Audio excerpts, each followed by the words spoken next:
expediente para que, pero él conoce a la persona o a las personas o simplemente no lo quiere hacer y lo tiene ahí guardado. Entonces puede cometer este incumplimiento de deberes, ¿verdad? Cuando a propósito retarde el proceso o el procedimiento determinado, expediente o determinada petición que llegue a sus manos. Ese es un incumplimiento de deberes, ¿verdad? El no cumplir con las funciones para el cual fue nombrado o para el cual fue contratado.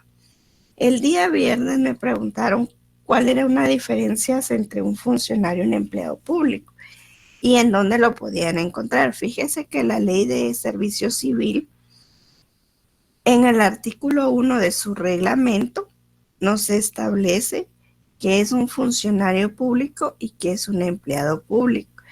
Yo les dije que el funcionario público es el que tiene mayor jerarquía. Estos, pues, son elegidos a través de una elección popular o son nombrados. Si es un director, es nombrado por el ministro, ¿verdad? Si es un ministro, es nombrado por el presidente, ¿verdad?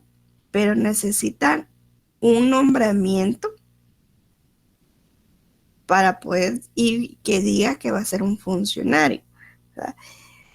Y un empleado público es aquel que va a trabajar por un salario y va a hacerlo a través de procesos en la oficina del servicio civil. O sea, él va a optar a una plaza, ¿verdad? Y entonces a ellos son los que se les consideran los empleados públicos. Y nos dice este artículo 1, nos habla de los servidores públicos. Para el efecto de la ley de servicio civil y el presente reglamento, Silvia López, apaga tu micrófono, por favor.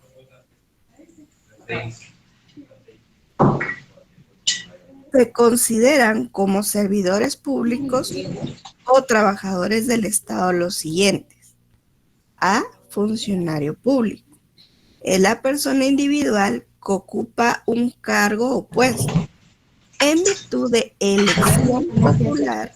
Disculpe, licenciada Silvia López, ¿será que puedes apagar tu micrófono, por favor? Es que estás interrumpiendo a la licenciada. Gracias. Gracias. Entonces, les vuelvo a repetir, ¿verdad? Funcionario público nos dice que es la persona individual que ocupa un cargo o puesto en virtud de elección popular o nombramiento, conforme a las leyes correspondientes, por el cual ejerce mando, autoridad, competencia legal y representación de carácter oficial de la dependencia o entidad estatal correspondiente. Eso es un funcionario público. El que tiene mayor jerarquía, el que va a dirigir a la institución, el que es elegido a través de una elección popular o un nombramiento. Y un empleado público nos dice, es la persona individual que ocupa un puesto al servicio del Estado en las entidades o dependencias regidas por la Ley de Servicio Civil, en virtud de nombramiento o contrato expedido de conformidad con las disposiciones legales, por el cual queda obligada a prestar sus servicios o ejecutar una obra personalmente a cambio de un salario, bajo la dirección continuada del representante de la dependencia, entidad o institución donde presta su servicio y bajo la subordinación inmediata del funcionario o su representante. No se consideran funcionarios o empleados públicos aquellos que sean retribuidos con honorarios por prestar servicios técnicos o profesionales conforme a la ley de contrataciones del Estado. Entonces, esto es lo que es un funcionario y un empleado público. Hamilton. Buenas noches, licenciada. Disculpe, viera que tuve un poquito de problemas con el internet, que se me cortó la señal.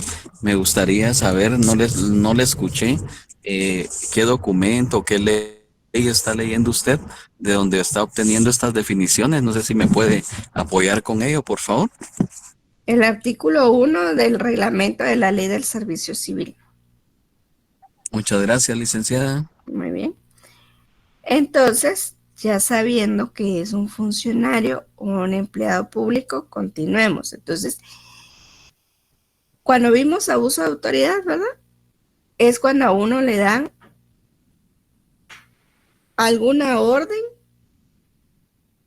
realícese o permita cualquier acto arbitrario o ilegal que vaya a perjudicar a la administración pública.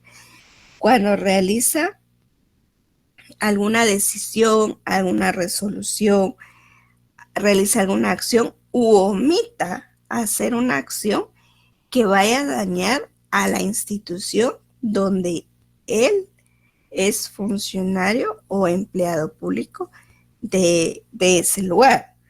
Incumplimiento de deberes es cuando no cumple con las funciones o atribuciones inherentes al cargo que tiene o al cual fue contratado, ¿verdad? Eso es un incumplimiento de deberes. Cuando se rehusare también, cuando omitiere, cuando retardare algún proceso o algo propio de sus funciones. El artículo 419 bis nos dice incumplimiento del deber de prestar declaración jurada patrimonial. Fíjense que aquí esto es bien interesante. ¿Por qué? Porque todo funcionario o empleado público, dice, o quien ejerza funciones públicas, está obligado, o sea, sí o sí, tiene que prestar esta declaración testimonial. Y esta declaración testimonial es declarar todos los bienes, todos los patrimonios que tienen a su cargo. Si tienen cuentas bancarias, si tienen vehículos, si tienen propiedades, incluso si tienen servicios funerarios, si tienen mausoleos, si tienen nichos, si tienen alguna propiedad en el cementerio, tanto del funcionario o de empleado público como de su cónyuge y de sus hijos. Si sus hijos son mayores de edad y trabajan, tienen que decir en qué lugar trabajan, cuánto ganan, si están prestando servicios o si están bajo algún reglón presupuestario. Todo eso lo tienen que declarar aquí, como dice en esta declaración jurada, ¿verdad? Y la tienen que presentar todos los años con la información actualizada. Y lo tienen que hacer todo, o sea, tienen que escribir todo lo que tengan. ¿Por qué?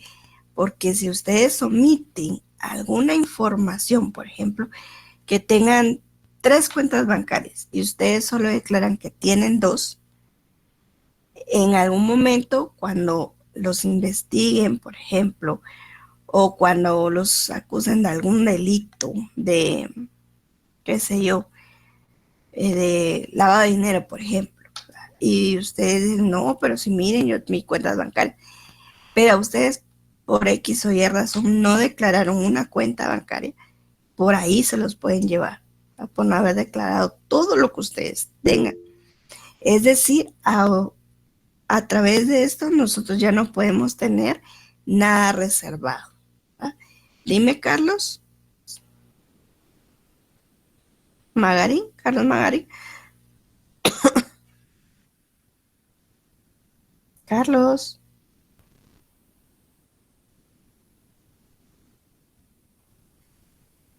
¿No? Bueno, entonces ¿Quién me hace el favor de leer este artículo 419 bis?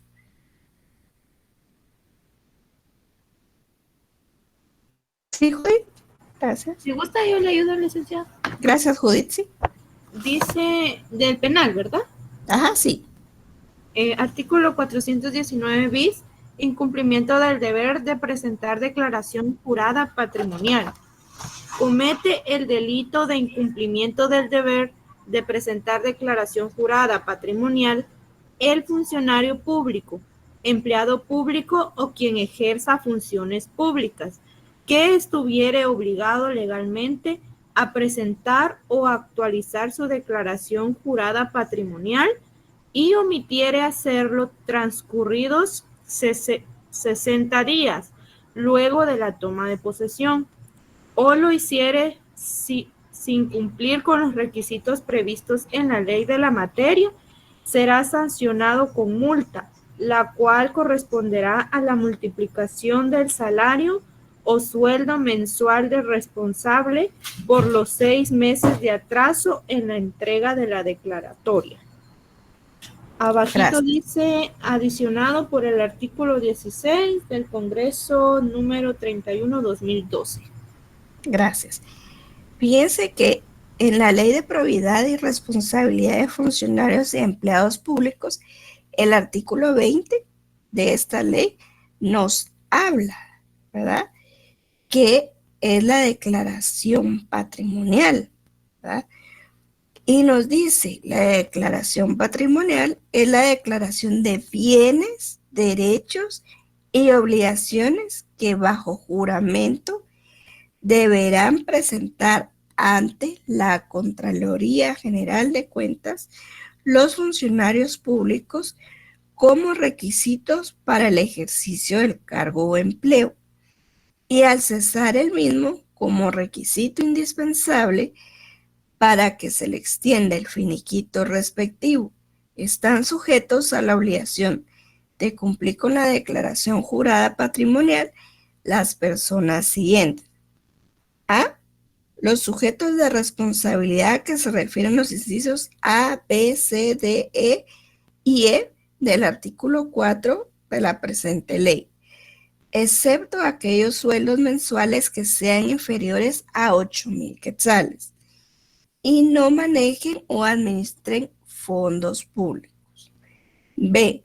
Todos los funcionarios y empleados públicos que trabajen en aduanas, puestos fronterizos, Dirección General de Migración, puertos y aeropuertos de la República, o que se encuentren temporalmente destacados en dichos lugares. C.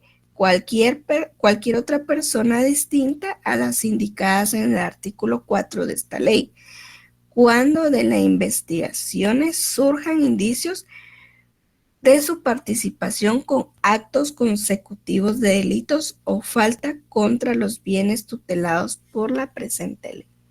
Entonces, el artículo 4 tiene relación con este artículo, el artículo 20 de la Ley de Probidad y Responsabilidad de Funcionarios Públicos tiene relación con el artículo 419 bis del Código Penal.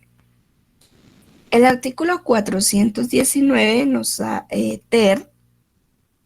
habla de la falsedad de declaración jurada patrimonial y nos dice, comete delito de falsedad en declaración jurada patrimonial el funcionario público, empleado público o quien ejerza funciones públicas, que durante el ejercicio de su cargo incurra en falsedad al realizar las declaraciones juradas de bienes ante la Contraloría General de Cuentas.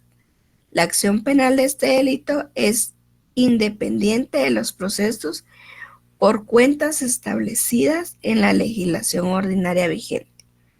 El responsable de este delito será sancionado con prisión de 2 a 6 años y una multa de 25,000 a 200,000 quetzales e inhabilitación especial. O sea, esta inhabilitación especial que nosotros miramos en casi todos los delitos cometidos en la administración pública, Esa aquella inhabilitación especial es aquella que el funcionario ese funcionario ya no va a poder seguir ejerciendo su cargo, ¿va?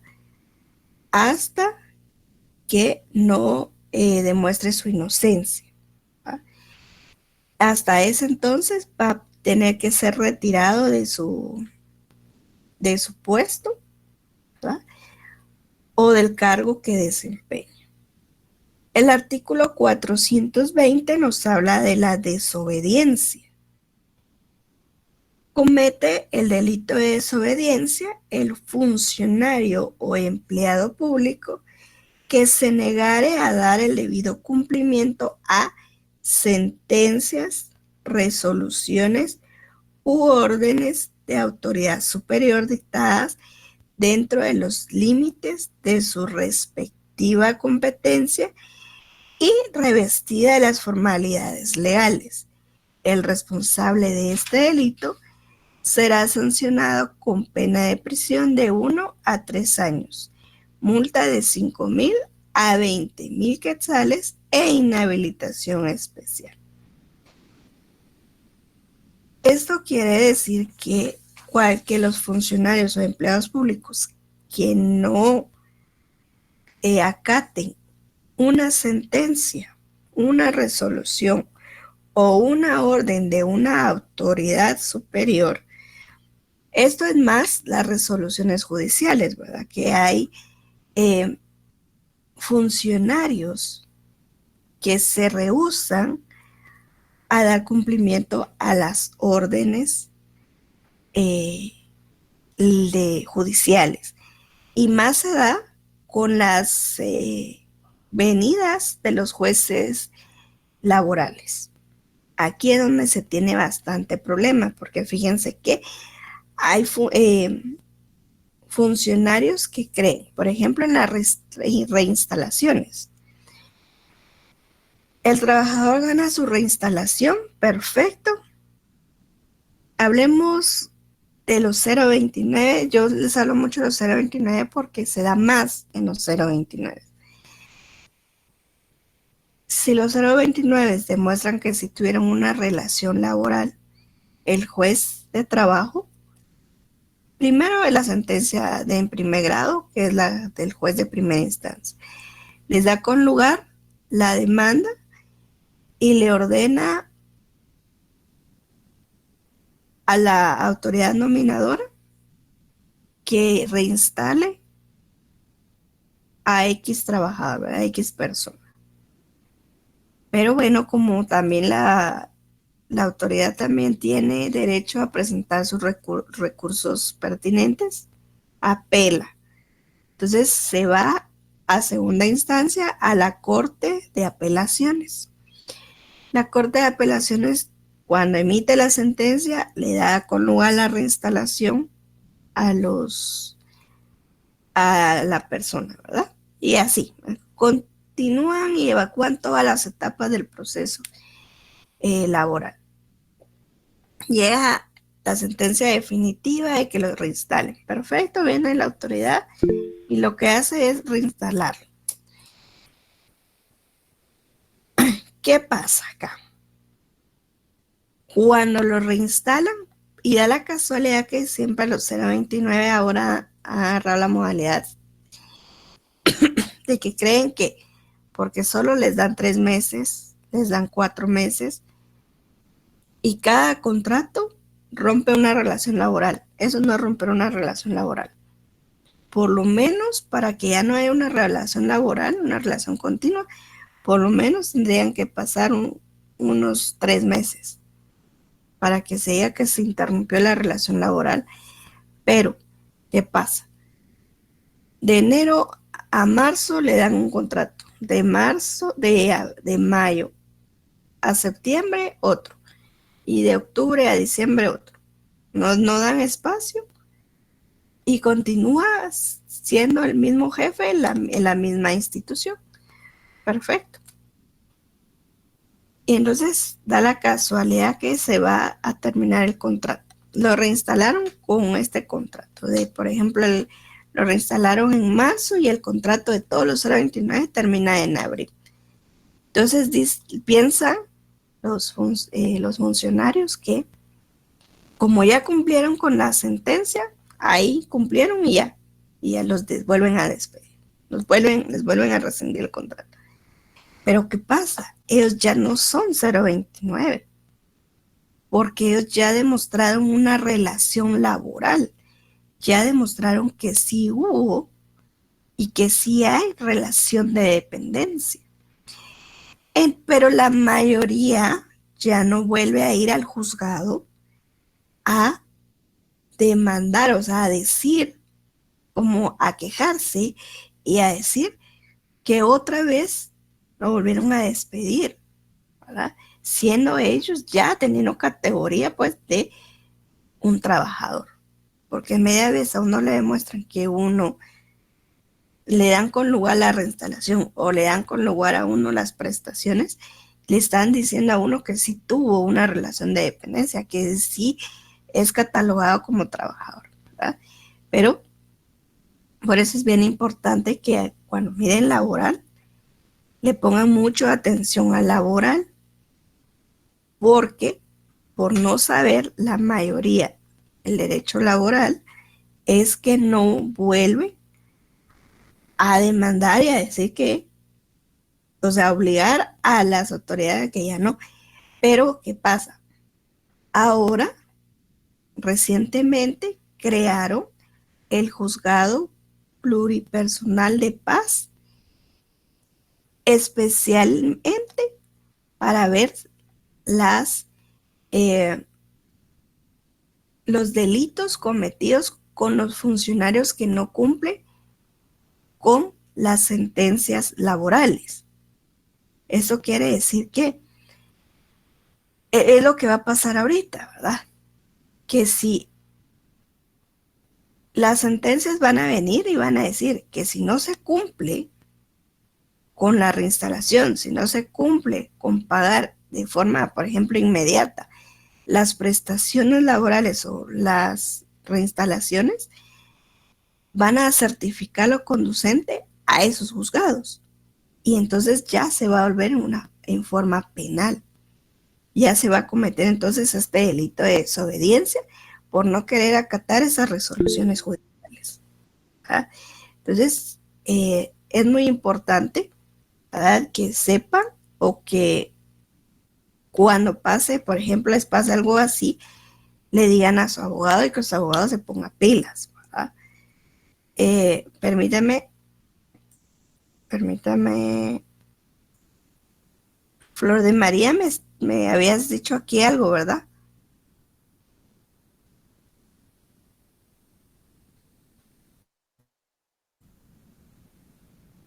Su compañera Flor de María me escribe que era 029 en una institución y que todavía está esperando su reinstalación. Pero ¿por qué estabas esperando tu reinstalación? Porque no quieren hacerla cumplir.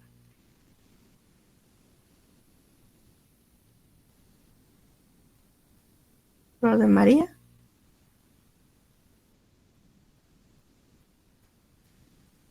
Si no la quieren cumplir, ahora ya están esos juzgados que te digo, ¿no? Los juzgados pluripersonal de paz. Podrías ir a poner que aún no, ¿qué?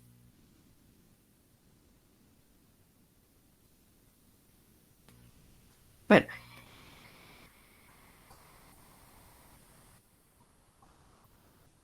pero ¿quién no te la aprueba? O sea, si ya se terminan todas las etapas del proceso laboral, que lo último sería la sentencia de la Corte de Constitucionalidad, donde te dan con lugar, tendrían que irse ya al juzgado de primera instancia a pedir que se nombre al... Pero ahí el MAGA no te tiene que atrasar nada, porque si hay una sentencia, yo de ustedes fuera y fuera a poner una denuncia de una vez en contra de ellos, que no quieren acatar ya una orden judicial.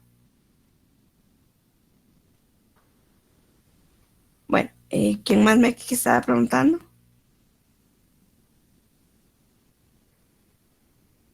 Ingrid, ¿tú levantaste la mano? Sí, Leida, muchas gracias.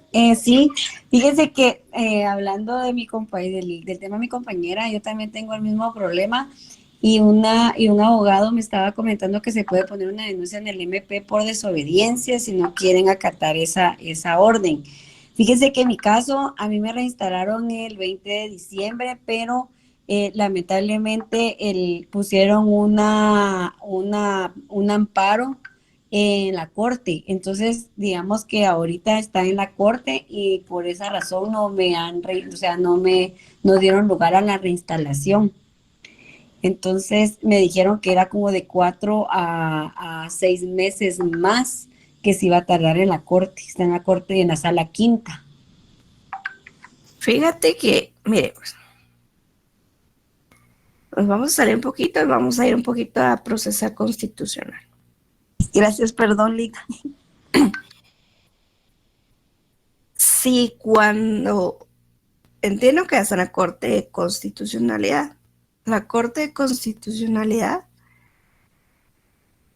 pero antes se tuvo que ir a la Corte Suprema de Justicia. La Corte Suprema de Justicia te dio a ti, o sea, les dio a ellos, porque ellos fueron los que interpusieron el amparo, le dieron el amparo provisional. Ese es el que estamos esperando, porque aún es solo... No, la Corte Suprema de Justicia, porque antes de haberte ido a la CC, tuvo que haber pasado a la Corte Suprema de Justicia. Yo creo que ahí está, Lida. Ahorita le voy a confirmar bien. Sí, el juzgado 13º de Pluripersonal de Trabajo y Previsión Social. Dice de que acá, bueno, esa fue la reinstalación, pero hicieron otro. Aquí está. Este es digamos, el juzgado es el de apelaciones, correcto. Todavía va ahí. Todavía, se fue, digamos que está en la quinta, está en la quinta de la Corte de Apelaciones. Sí, pues, porque apelaron. Entonces hay que esperar a la apelación. Y ahí sí te falta un poquito, no es por desanimarte, pero falta tal vez ya dieron, ustedes ya con esa audiencia, la vista. Ya fue, digamos que como le digo, a mí yo me presenté en el Ministerio de Salud el 20 de diciembre y ahí fue donde, bueno, yo ya sabía de que habían puesto esta apelación y nos dijeron de que no procedía la reinstalación por estar esta. No, ahí sí tienen razón. Ajá. Porque hay que esperar a que salga la apelación. Pero la apelación no es por desanimarte, pero sí se lleva 1 año a 2 para que salga la sentencia. Y de ahí no te van a poder reinstalar hasta que salga la sentencia de la Corte Suprema de Justicia. Yo te preguntaba si ya estaba en la Corte Suprema de Justicia, porque ojo acá. Ajá. Si en la Corte Suprema de Justicia, cuando da la primera, por ejemplo, da la primera resolución, donde dice con lugar acá dice, se toma, perdón, Lida, se toma nota del contenido del oficio recibido y de tal virtud, dice, remítase el disco compacto para el proceso del honorable Corte Suprema de Justicia, Cámara de Amparo y Antejuicios. Entonces tuviste ya de haber salido y ya presentaron amparo.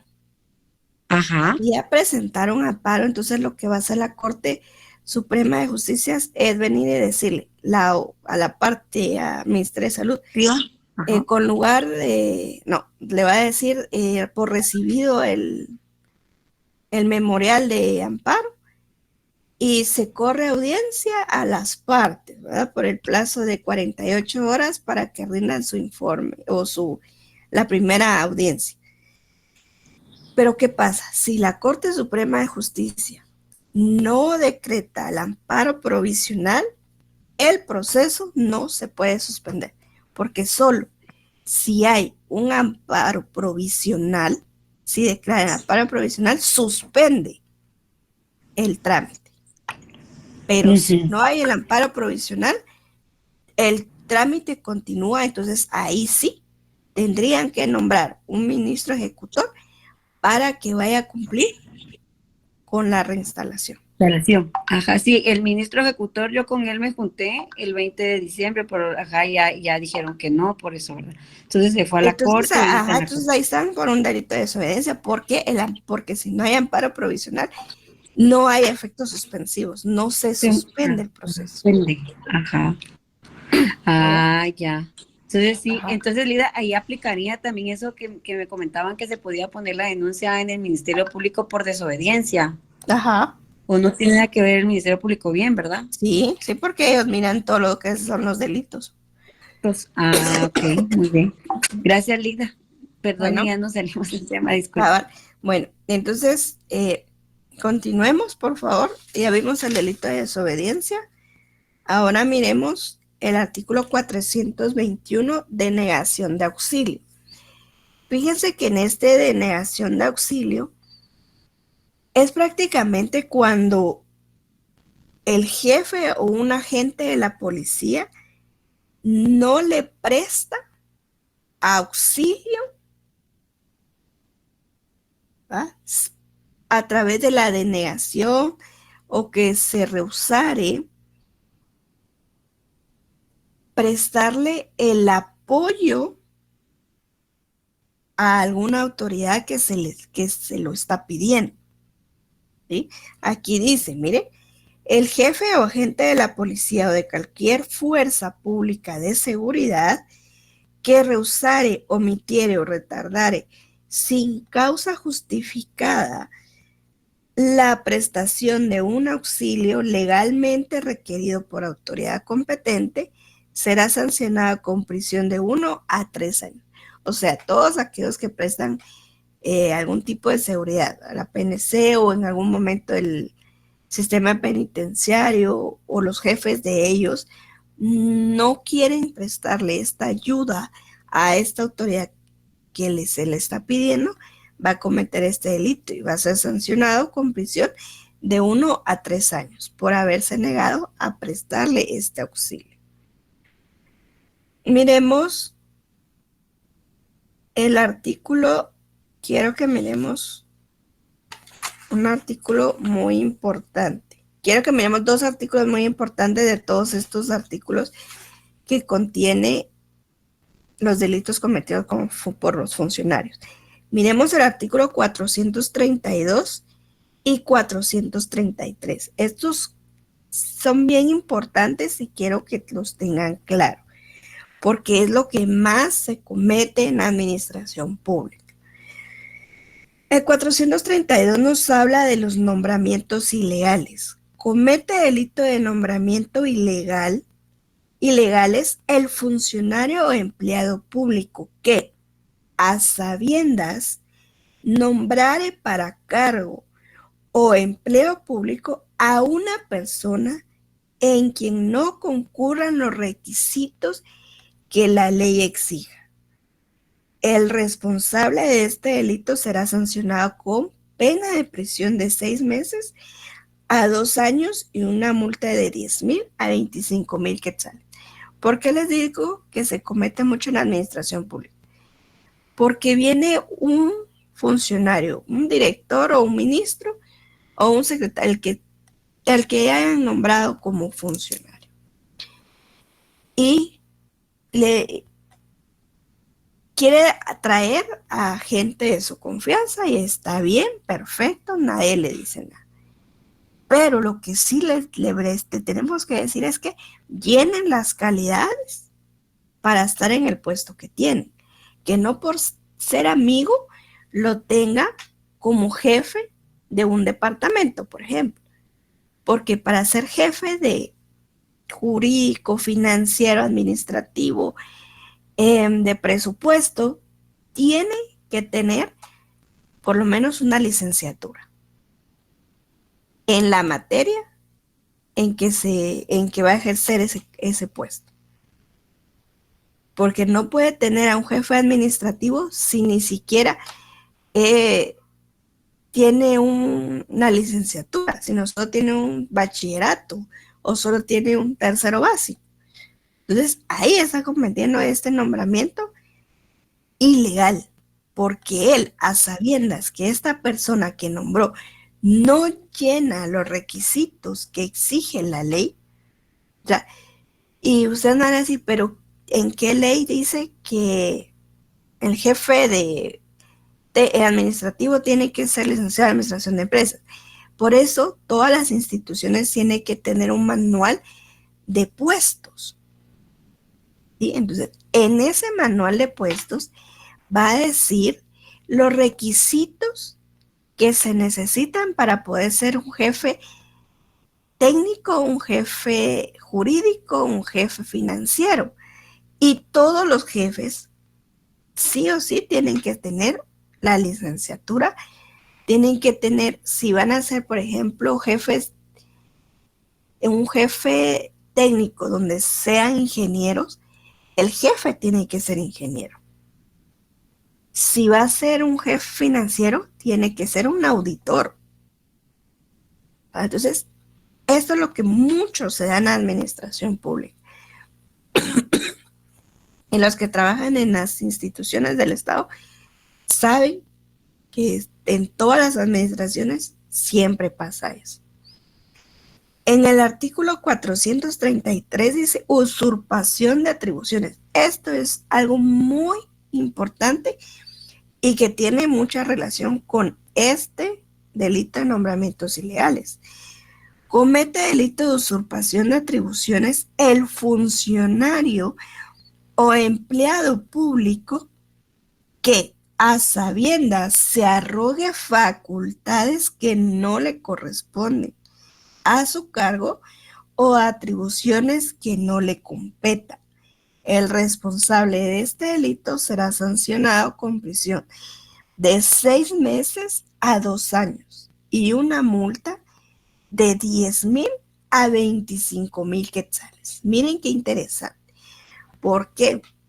Porque como dicen, tanto peca el que agarra la pata como el que agarra la pata como el que se la arranca, algo así.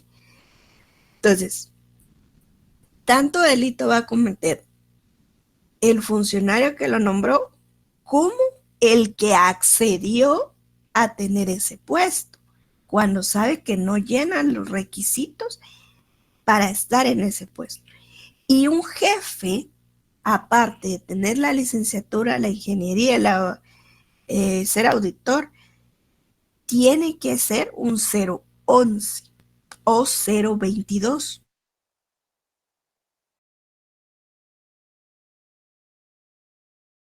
Ser 029 o un 0 o un sub-18. Ellos no pueden porque no tienen esa facultad para poder llegar a ser jefe. Entonces, para ser jefe tiene que ser 011 o 022, por ejemplo, tener la licenciatura, ser ingenieros, ser auditores. Y si en algún caso ustedes lo nombraran y ustedes saben que no llenan esos requisitos, es mejor decir no gracias. ¿Por qué? Porque saben que hay mucha gente que a uno le tiene envidia, o hay mucha gente que le pide algo a uno, pero si uno sabe que lo que le están pidiendo no está dentro de la ley, uno le va a decir no. Entonces, ¿qué pasa? Ya se vuelve nuestro enemigo. Y puede ser que ellos en forma anónima presenten una denuncia y digan, fíjese que en tal institución, tal persona ejerce el cargo de director técnico 3, por ejemplo, que uno de los requisitos es que es 011 y que tiene que ser licenciado. Y él ni es 029 y no, él es un bachiller. ¿Qué va a pasar? Que entonces el Ministerio Público de oficio, porque como ya tiene la denuncia, aunque sea anónima, va a venir y va a empezar a investigar. ¿Y qué va a pasar? Y si confirman que ustedes están en un puesto donde no les compete, van a ir y van a enfrentar un proceso por esta usurpación de atribución. Entonces tengan mucho cuidado con esto, ¿verdad? Que no, y eso también, si ustedes saben que una persona no está en ese puesto que le corresponde, acuérdense que está el delito de omisión de denuncia. Cualquier persona que sepa de un hecho y no lo denuncia, también va a ser, puede ser juzgado por esto, por una omisión de denuncia, porque sabiendo que esa persona no cumplía con esos requisitos, los más perjudicados, ¿saben quiénes son? Los de recursos humanos, porque ellos saben que ellos no llenan los requisitos para estar en esos puestos y no denunciaron, también se pueden ir. Ellos van a tener la denuncia por omisión de denuncia, por no haber, ahí dije, valga la redundancia, no haber denunciado a estas personas. Dime, Claudia.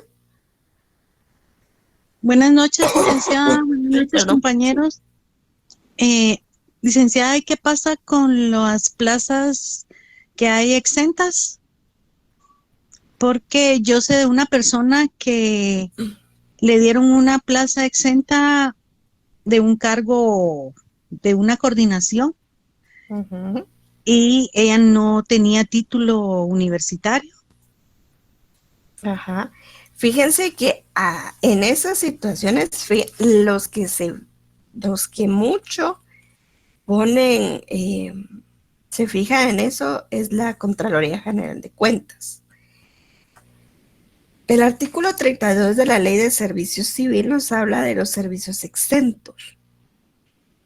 El servicio exento no está sujeto a las disposiciones de esta ley, dice, y comprende los puestos de funcionarios nombrados por el presidente a propuesta del Consejo de Estado, ministros y viceministros de Estado, secretarios, subsecretarios y consejeros de la Presidencia de la República, directores generales y gobernadores departamentales, funcionarios y empleados de la carrera diplomática de conformidad con la Ley Orgánica del Servicio Diplomático de Guatemala.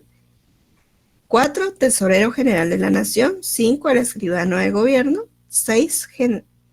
Gerente de la Notaría Nacional. 7. Funcionario del Consejo de Estado.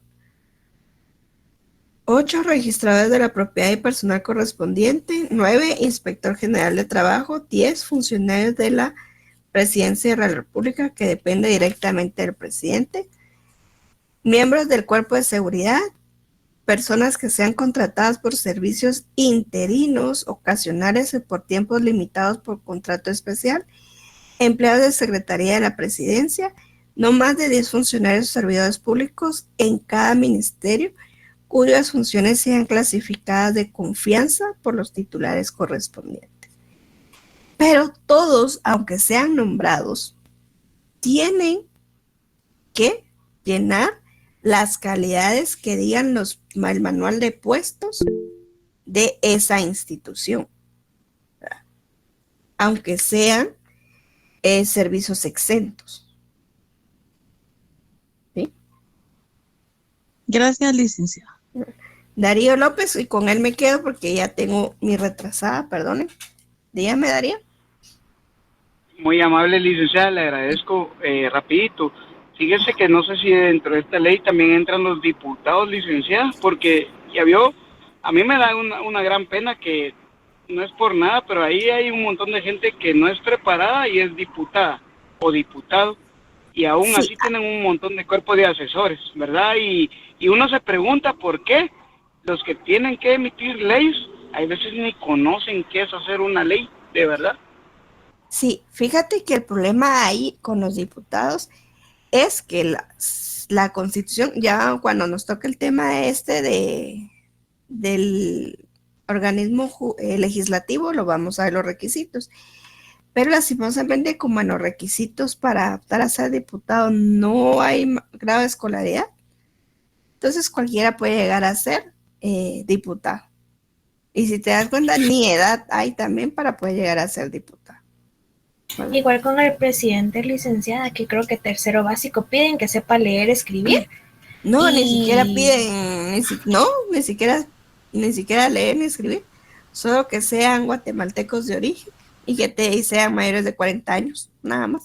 Muy amable, licenciada y compañera, también por mencionar eso, pero de verdad es penoso que al día de hoy no podemos reformar esa ley, de verdad, en Es serio. por eso les digo, ¿verdad? Que y como eso teníamos que reformarlo, pedir, tener iniciativa para pedir las reformas a la Constitución respecto a estos artículos y otros, ¿verdad?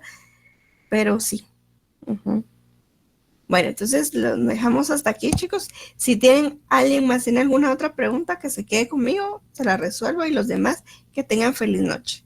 Gracias, licenciada. Adiós, licenciada. Feliz Gracias, noche. licenciada, feliz noche. Adiós, Lita. Gracias, licenciada. Feliz noche. Buenas noches, licenciada.